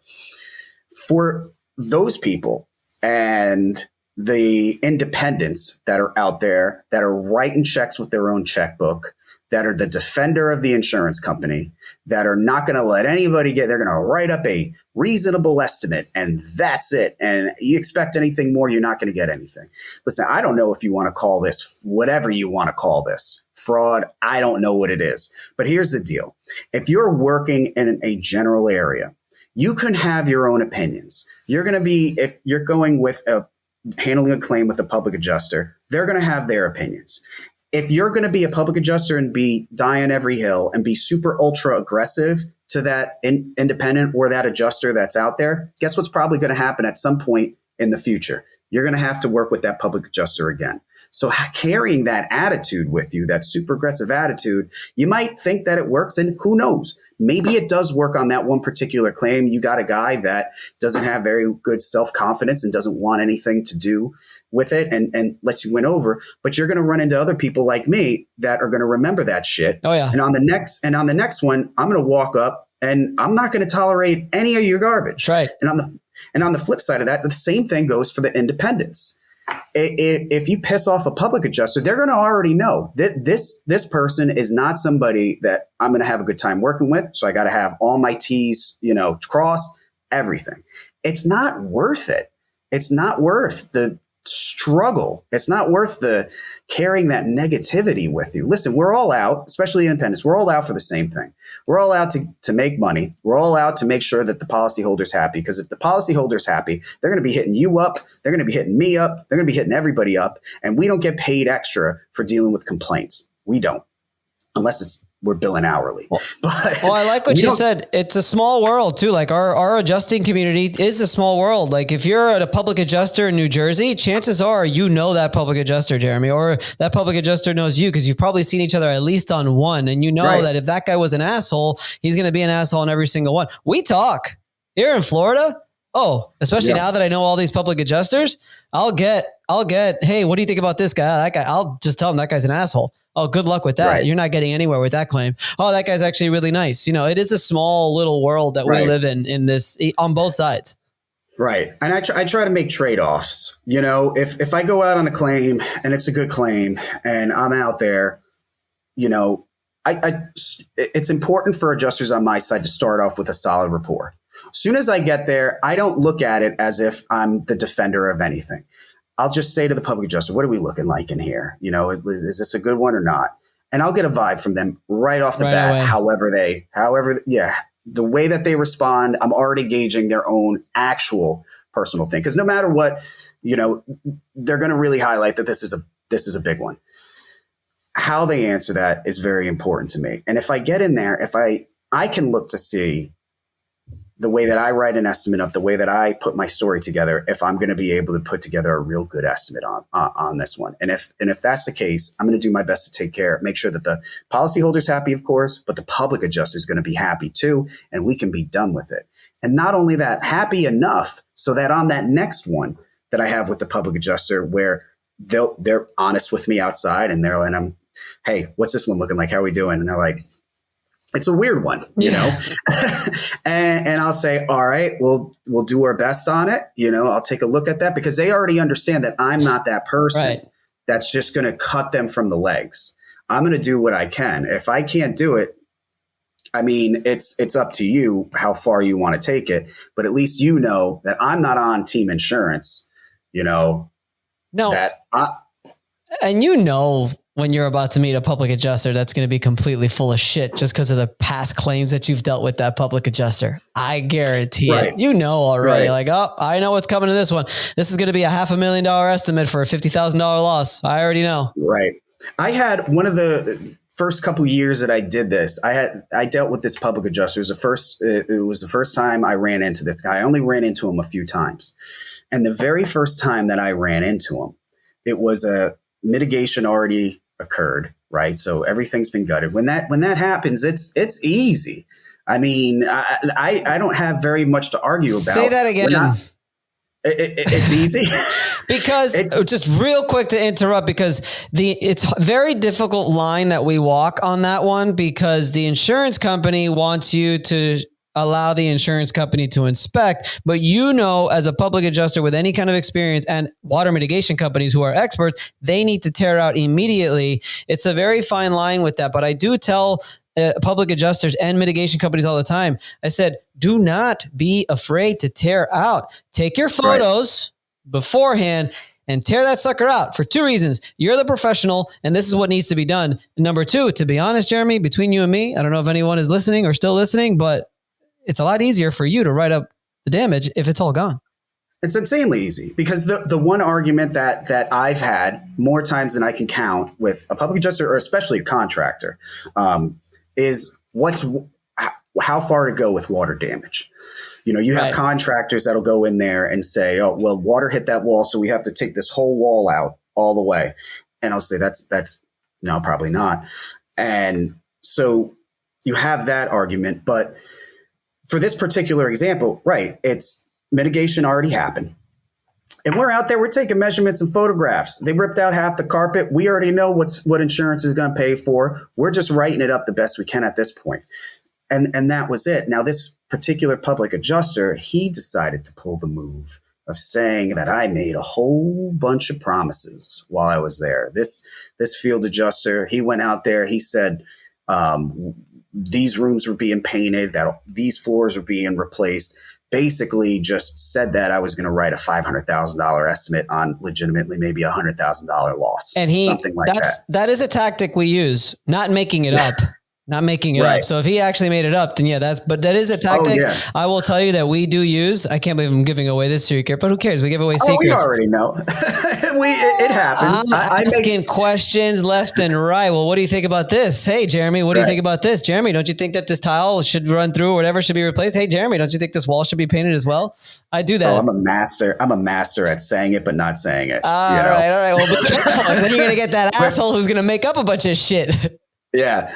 But this was completely egregious, over the top, and it came back to me. I'm like, what the fuck? No. First of all, I've been doing this long enough to know not to do that. I have no reason to do that. Where's this guy coming from? Well, ends up over the next couple years, I had a few more claims with him, and as soon as I get a claim with him, I don't say shit to him, and he caught on to it very quick. And at a certain point, I think like 2 inspections later, he was like, hey, I feel like there's always an odd tension when it's me and you on an inspection. And I don't know why. And I said, you remember that big one, our first one we had together? And he's like, yeah. I was like, did you tell them? There was an email chain where you said that I made a bunch of promises. And there was a pause. And then I don't think I ever said that. I'm like, I think you did.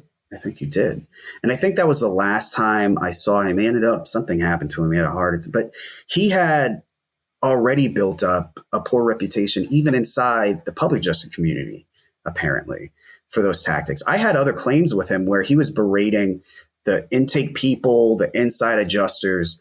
I mean, it was a prior bully that decided to become a public adjuster. And just like those prior bullies who decide to become independent adjusters, it doesn't work out in the end. You can only go so far with having that attitude, and you find yourself out. That first example I said with the fist fight that happened, that was the last time I ever saw him. And from that point forward, it had been 10 years, 12, 11 years since that happened. Well, One thing I tell my guys all the time, and one thing whenever I file a complaint on a particular adjuster or I go to their management or anything like that, you and I are obviously, we're just 2 sensible guys. Like, we're not in it to fight. We're going to give you the reasonable doubt. We're not jerks. Well, my life motto is don't be a dick. Just I have a shirt. We're not jerks, right? So I know that if I'm having a problem with you, chances are there's a problem with you, and this is not the first time this has happened, which is why every time you have a problem with a public adjuster, you don't see them around anymore, because chances are they have that same problem with everybody else, because the greatest common denominator is you actually getting along with everybody. Right. So whenever an adjuster pops off on one of my guys and I come in to defend them, or somebody pops off on me and I come in and I start speaking to management, I file complaints or whatever, every single time on my complaint or in my letter is, I'm sure this is not the first time this has happened. I'm sure you've had complaints from other public adjusters and policyholders about this particular person. I'm just bringing this to light. And it's normally true. It's normally, I don't get the details of what happens. What usually happens is the claim gets paid because they know that this person is a problem. So I'm with you on that. It's definitely the individual. Usually it's not the first time they've had that issue. Some people, I mean, I said earlier, it's trauma, some people just, you gotta feel bad for them. Jerks. Their parents are probably dicks, right? For sure. No, for sure. That's exactly what it was. Definite daddy issues there.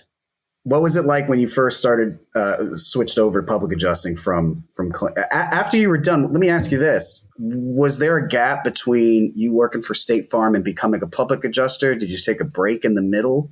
Or did you just go right into it? So I found out about public adjusting because I was a full-time tennis instructor. I did that for years. I actually did that just a few years ago. And I started teaching this guy who was taking a private lesson with me twice a week in the morning and bringing his kids twice a week in the evening. I'm like, dude, where do you find the time and the money at $70 a pop for private lessons a week? That's a lot of money. Right. And he told me it was a public adjuster. He explained it to me. I did some research on it and I was like, all right, I like this. This is what I want to do. He said, get a job on the inside first. Don't come work for me yet. Get a job on the inside. I was like, all right, great. Oh. Oh, so you were an inside man. So I actually got my IA license and I tried to get a job as an IA, couldn't get one. And State Farm called me. It was one of the million applications that I filled out. So I switched over to a company adjuster. I worked there for a year. To be honest, I gave it a shot, but to be completely honest, Jeremy, my goal the whole time was to just get some experience and then just jump ship. So after a year, I jumped ship and I became a public adjuster pretty immediately, worked for that company. Ended up working for that guy, and it really ended up being a pretty shitty experience for a year. And then at the end of the year, he wanted me to sign a non-compete, very, very common in our industry. To this day, I don't require any of my guys to file a non-compete. I don't want them to leave, but I don't think it's like fucking slavery, man. I don't get that. So I left an admission of like a lack of self-confidence, I feel like, when you're doing that. I think it's just, I think so. I don't think it's right. It's super common in my industry. I'd say if I had to put a number on it, probably 60 to 75% of the firms require their guys to sign non-competes. I don't.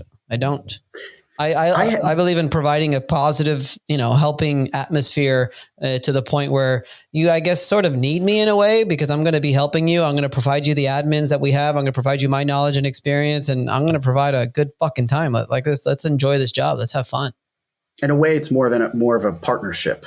Oh, 100%. I call all my guys entrepreneurs. I call every public adjuster in the advocates arena that I have, all the students and everything. I'm like, you guys are entrepreneurs. Whether you work for a firm or not, you're out there getting after it. You're out there finding your own claims. You're out there building the rapport with the client. You're out there building the relationships with the contractors. You're out there meeting with the independent adjusters. Like, this is your own thing. Yeah, you give up a piece, but you give up a piece for, you want to get something in return, but ultimately you're your own boss. So we have up here a pretty large public adjusting company. It's called Metro Public Adjusting. They're getting a lot of heat now. Just now? What's up with that? I know one person, she's a YouTuber actually. I think she works at Metro. Wow, what's her name? Abahi. She's super, I love Abahi. Oh yeah. Claims adjuster of the year. Yeah, she's awesome. Super, super nice girl. She was an independent adjuster for a while. What I like what she told me about Metro, what I do like, and I'm sorry to totally cut you off. That's okay. What I like is it seems like it's a pretty cool place where if you can't find your own work, if you're looking for something steady, like an IA type of thing where you don't have to worry about finding the claims. And I mean, the split from what I heard, it seems really, really shitty. But at least it's a good way, because I know Abahi's trying to help people in the inner city and stuff like that, where it's a great opportunity to get your public adjuster's license and like get the ball rolling and get some experience. That's what I seem to like about it. But other than that, all the reviews are bad. A lot of the PAs I've heard on Dimitri's show and stuff, it's like a lot of shit. Yeah, it's an interesting gig. And I'm not the one to comment on anybody's career as a public adjuster, because I've not been there. I'm just some asshole giving an opinion. But I've been dealing with adjusters from Metro ever since I started. And what I've gathered over the years is that unless they are getting paid much more, there's only here in this area, there's only a couple or really only one at this point that is still there, that is at a higher level, and I'm sure gets paid a lot more. But what I've gathered is that the other adjusters that are there, generally, they're not making very much. No.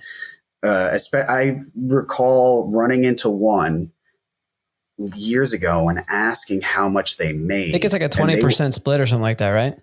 Well, the split, so their split is up to 30. Most of the time it pushes 30%. But the adjusters that I meet with don't get anywhere close to that. I remember meeting an adjuster that said, I think he was getting paid and he was talking to me as if like I should become one, because Metro is a bit of a pyramid scheme in a way. I don't know the full thing, but many people have explained it to be a pyramid scheme. And this guy was trying to get me on a Metro, and he was like, listen, man, like if you get in good, like your first year, you could easily break 100,000. And I'm like, that's cool, bro. That's really good. That's real good. I'd be sucking dicks behind a dumpster if that happened. So, but that was it. And I've noticed a lot of people start rotating through. New adjusters come in and then they leave. Then I have other public adjuster buddies that are collecting 10%, that are showing up, in a nice car, one guy who I've referred to some work, taking me to his beach house. We're hanging out, having drinks. I mean, living a freaking life of luxury off of 10%. Really? Meanwhile, Metro Public Adjusting charging 30%. Their adjusters are freaking hopping online to get dinner at Popeyes. I don't get it. Are you sure? 10% is low. I mean, what we find common in our industry is anywhere between 40 and 60% for the adjuster. 40 and 60% of the fee. I mean to say, sorry if I confused, they're collecting the public adjusters that are working on their own collected 10% of the gross loss. Of the gross loss? Yeah, that's a lot. Yeah. That's a lot. Is it a lot by you? Yeah, I mean, it depends on what the fee is. Here in Florida, it's 20%, but in Texas, it's 10%. But then if you're working for another firm, of that 10% or of that 20%, you have to split it between you and that firm. So it's a good question to ask. If you're a new adjuster, like you're working for a firm, how much could they realistically, if it's an average person, maybe make in their first year as a public adjuster working for a mildly successful, firm? I have a whole section of this actually in the class where we talk about like actual numbers. And I'll give you an example. Let's say your average claim, we had a year where our average settlement was $40,000. So if you're working in Florida and it's 20%, so it's 40,000, okay, times 20%, that's $8,000 on that claim. And if you have a 40% split, so you're only getting 40 of that 20%, that's times 0.4, you're making $3,200 on that one claim. If your goal is 5 claims per month, which has always been my goal when I first started, you take that $3,200, you multiply it by 5, you're making $16,000 a month. Yeah. That's pretty nice. Times 12 is $192,000. Right now, hey, is it 5 claims? Is it 10 claims? Or the way I break it down to my guys, I have one of my guys who is a full-time person working for a company, $75,000 a year. I say, Andy, let's break this down. Let's get you to 75,000. How many claims do you need to sign to get to 75,000? And we broke it down. It was like a fucking 2 claims. Right. Or like a claim and a half. So, and when I broke it down to him, I'm like, look, here was our average number for a year, Andy, $40,000. I said, let's break this down, divided by 75,000, divided by, I don't know how many claims. I said, bro, like, are you serious? Quit your fucking job. Quit already. Just do it. And he's finally going to do it, actually. The money in public adjusting, man, I've for years have thought about making the jump over just because of the massive upside. Listen, I sell people on independent adjusting. There's certainly an upside there, but especially once you really start to know your shit and you can and understand how to get the big ones, how to get the big losses. Man, the first time I really started considering making the jump to the public adjusting side, I was handling the claim up in it was in Massachusetts. It was right off the shore of Martha's Vineyard. There's a public adjuster on it. It wasn't even that crazy of a loss. There's a public adjuster on it. I went from New Jersey. I took a favor on this one. Might have been like $100,000 or something like that. I showed up. I met the guy, public adjuster. Initial thought of this guy was, this dude is an unprofessional shit. Because I think he had tennis shoes on. He had a button-up shirt. There was nobody else in the house. It was just us two. And he's on his phone. And I'm like, fuck this guy. Let me just do my job. I got a 4-hour drive to get back, And I start talking to guys. I'm doing my thing. Very friendly. So he starts winning me over there. And then towards the end, he was like, hey, man, you think you could give me a ride here? Or give me a ride back? And I was like, that's right. You don't have you didn't. There's no other car here. How did you get here? And he took a car to get here. He's like, I could take one back, if it's a big deal. And I said, sure, I'll give you a ride. Like this broke motherfucker here. I know where this is going.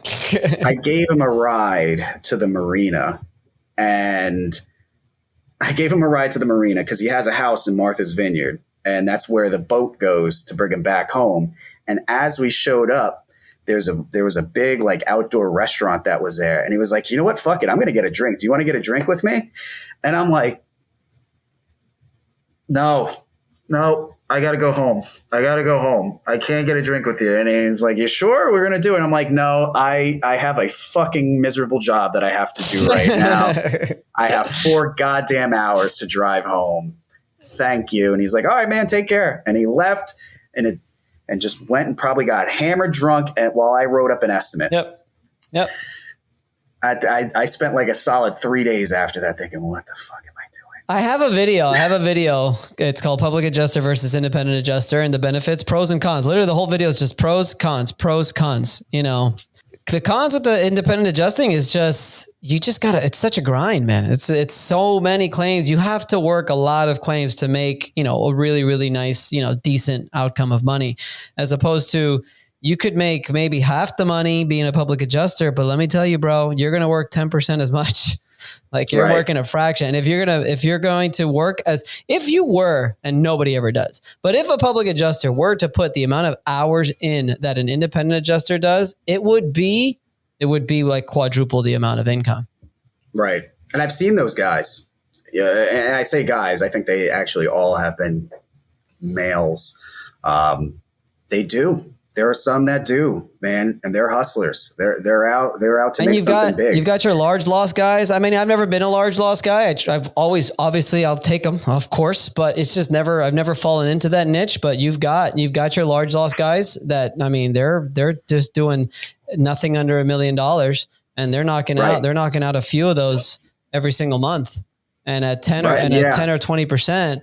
I mean, you're talking about you could have $500,000 $1 million months. What I love about that, because I've got one guy that I've been talking to, and he's one of those. He just does the big boys. Mm-hmm. That's it. You know, I've had a couple with him that were less than $1 million.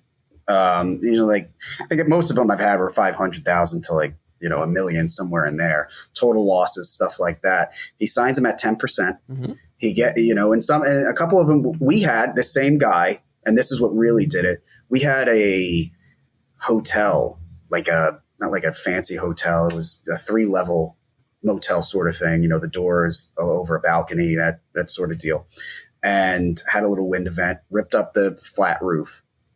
Bunch of rooms got damaged.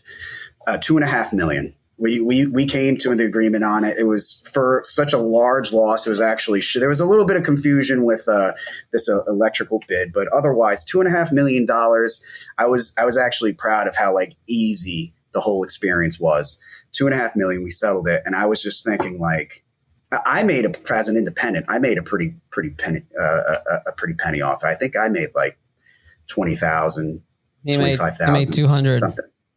He made 200. Yeah. $250,000. And what pissed me off the most about it was that he gave a point to somebody else to write the estimate, which for me was the most time consuming part. And I'm sure there was a lot of other difficulties that he had to endure. The larger they get, the more work you have to put in. But I had I had a flood claim. He dealing with FEMA. I was at 20% at a $1.5 million claim. Yeah, that was a good one. When you start talking those numbers, man, it's hard. It's hard not to switch to the light side. Those numbers are I tell people all the time, those numbers are life changing. When you receive $100,000 check or a $200,000 check, it's like, it literally changes your life. Like you go from, if you do it right, obviously, if you spend the money correctly, you put it in places that are going to actually generate more income for you, it changes your life. You literally go from here to here. Like you become part of the 1%, just like that. Oh yeah. Easy. 1% is really, the 1% I think is 200,000. Yeah. It's not as much as people think. Yeah. It's not that bad. I'm 3%. Hey. But either way, we're 1% in the world, right? There you go. We're doing all right. Exactly. So, Vince, it's been fantastic having you on. Again, I thought it was only going to be an hour. It was. I tried to let you go an hour ago, and it didn't. I wouldn't leave. But yeah, I think this is one of our longer podcasts. So again, if anybody's listening right now, they're public adjusters. Well, First, let me ask you this. If somebody is a public adjuster, or wants to become a public adjuster, what do you think they should do? What's like the first step? Go to the state. Easy. I mean, I can't tell you the particular website, but I mean, just how to become a public adjuster, Florida public adjuster, and then your state, and it will take you through whatever it is, your licensing requirements. Usually it's a Department of Insurance, any kind of licensing department will give you all the step-by-step instructions on how to do that. And let me ask you this. I don't think we touched on this, but I think I saw this. So you're based out of South Florida, or you're based out of Tampa now. You said, Tampa right? now, yeah. Okay. Are you operating anywhere other than Florida? Dallas, Texas, all the Texas area. I'm also licensed in North Carolina, and we're currently in the process of going to Louisiana as well. And then honestly, now that we've got a pretty large team, we're going to start storm chasing a little bit too. So if there's a large loss or if there's a storm that occurs in freaking Oklahoma, I wanted to go to Colorado actually, but I didn't get the chance. I'm going through some stuff here with the financial services over here that I'm trying to freaking get this license thing going. But yeah, Colorado too. We're going to do that. Yeah, we're growing tremendously. Fantastic. And most of all, if you're a freaking public adjuster, how can they get a hold of you? What can you do for them? Yeah, commercialclaimsadvocate.com is the place to go. I'm very easy to find on Instagram, on Facebook, on LinkedIn. I try to be pretty good about responding to messages. So just reach out there. I'm also in my own personal Facebook is just Vince Perri. You'll see me there and just reach out to me there. If you have any questions, like I said, I do try to pride myself on making sure I respond to every single question that comes my way. People always come to me, hey man, do you remember me? I asked you a question. Like, I don't know how long ago. I'm like, not really, but did I answer it? And they're just like, yeah, you did. I'm like, all right, that's all that matters. I answered it. I know exactly what you're talking about. Yeah. And yeah. So if anybody's listening, if Vince doesn't get back to you immediately, cut him a break. Yeah. It gets very difficult. I'm in a similar boat. You know, sometimes I don't have anybody else answering my messages. Right. I'm the only one that answers the message. And there's a million different places where messages come in.